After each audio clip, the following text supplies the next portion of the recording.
Hello. In this video, I'm going to talk to you a bit about bad design. This is what I've called my bad design showcase. Now, you might wonder why, on a module where we're trying to teach you to be good designers, you should spend time looking at bad design. Well, the answer is you can learn a lot from bad design, provided you think about why it is bad. I've stolen this strapline, learn good design by looking at bad design, from a website called Web Pages That Suck. This is written by a very good designer called Vincent Flanders, who goes through bad websites and looks at why they're bad websites.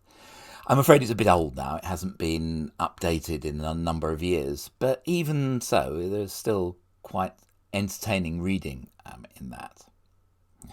So I'm going to start off my foray through some very bad design by looking at doors, and not just any doors, but Norman doors.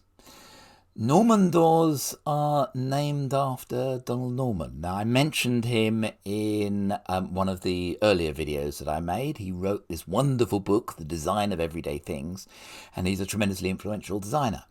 And he devoted quite a lot of space in this book to considering doors, because doors are often incredibly badly designed.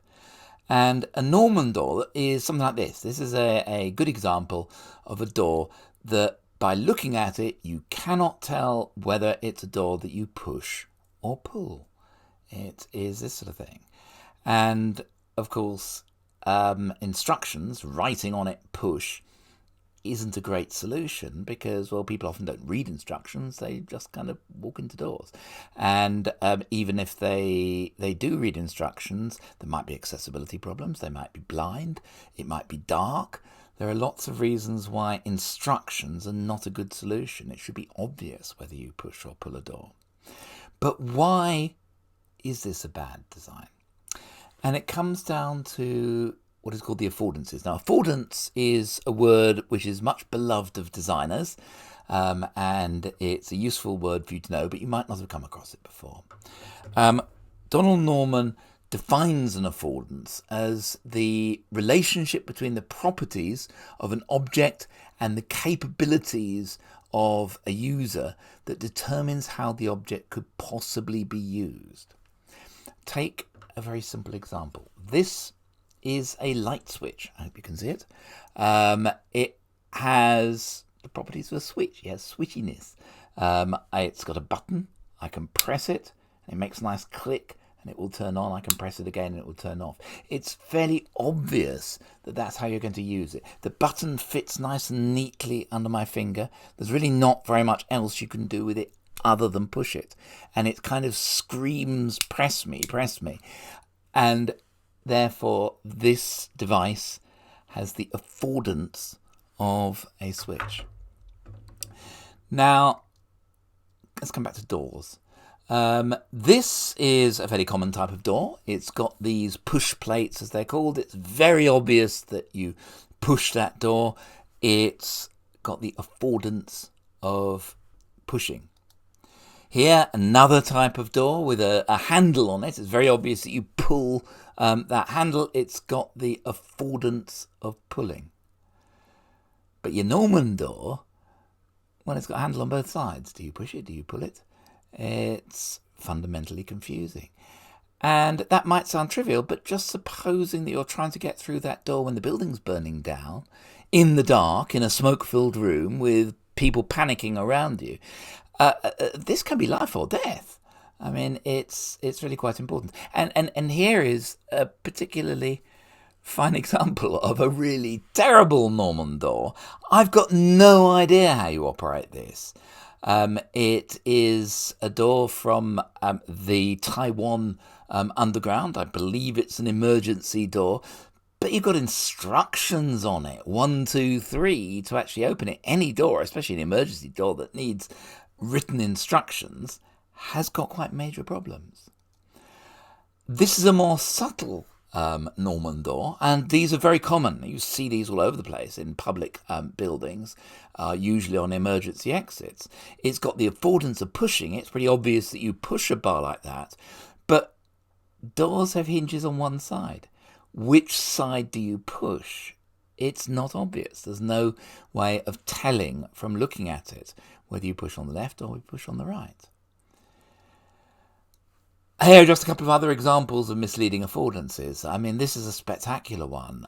The arrow very obviously means go right. The circle with the cross on it means don't. Does this mean you don't go right, in which case you need to take the left-hand road? Or does it mean that you do go right and you don't go down the left road? I've got no idea what that means. It's a terribly misleading affordance. This is a dangerously misleading affordance. It's a cleaning product in something that looks for all the world like a bottle of fizzy pop. You can see that's an accident waiting to happen. Okay, another example of bad design, which is very, very common, is trying to get across too much information overload. So here is just some parking signs telling you when you can and can't park. But if you've got a practical problem, it's 3 o'clock on a Friday afternoon and you want to know whether or not you can park there, it's a lot of work to find out. It's actually really quite easy to redesign that sort of thing to form a nice notice like this. Now, if it's 3 o'clock on a Friday afternoon, you can look at that and see, oh no, I can't park, not for another hour. This is a well-designed presentation of exactly the same information. Another common problem with design is perfectly good design is used out of context. So have a look at this. This is a very nicely designed poster telling people to quit smoking on the back of a school bus. So reading it across, it says quit school. In a different context, that would have been fine design, but put there with that school next to the word quit is not the message you're trying to get across. Again, it's terrible design because of the context. Design isn't always good or bad. It depends on the context, but it also depends what you use it for. Another common problem is design clichés. These are where designs are just overused so much that people get really weary of them. If you Google the worst font in the world or the most hated font, you will almost certainly come up with Microsoft Comic Sans, which is a font. I mean, there it is. That's what it looks like. And it is generally considered to be appalling design to use it. It often looks like this. It's tended to be a very casual font. And yes, that is absolutely terrible. I mean, it has been said that the only acceptable use of MS Comic Sans is for 7-year-olds to write poems about unicorns. But it wasn't ever intended for that sort of usage. And I personally think that there's nothing wrong with Comic Sans other than it's got a lot of baggage. Because what it was designed for is quite interesting. It was designed for a product called Microsoft Bob, which you've almost certainly never heard of. Microsoft Bob has the dubious distinction of being, I think, the least successful product that Microsoft have ever produced. It was a sort of cartoony front end for Windows 95, and it interacted with users by these various characters with speech bubbles. It was released in 1995. It was withdrawn 9 months later because it didn't sell very much and was widely ridiculed. Comic Sans was designed for the use in those speech bubbles. It wasn't designed for great scads of text. It was designed for little tiny snippets of text in speech bubbles, and it's quite effective at that. And it was designed to complement this cartoony aesthetic. And again, it was perfectly reasonable for that. It was actually never used in Microsoft Bob for some technical reasons that I can't remember. But Microsoft had developed the font. And in those days, operating systems like Windows didn't come with hundreds of fonts. They came with about 4 fonts. And Microsoft had a font that wasn't being used, so they included it with Windows, and they still do.